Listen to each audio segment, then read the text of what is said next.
Good morning mga boss, another day, another installation ng ating Violet 3.0 projector fog light.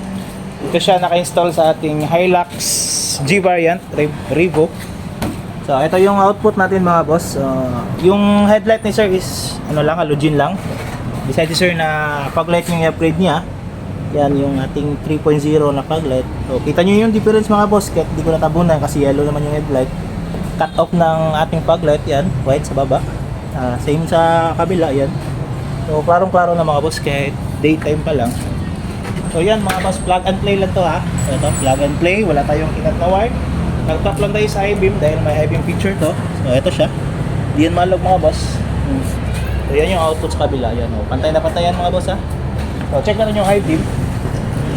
Yan, pag nag-high beam yung headlight, high beam yun din yung fog light. Solid na solid sa kabila. Yan, daytime mga boss, napaka-aga pa. Pero yun, yung output, kita na. Yan, hindi na nag-upgrade sir ng headlight. Nagko-complement naman yung fog light niya. So, okay na yan, no? The more na malayo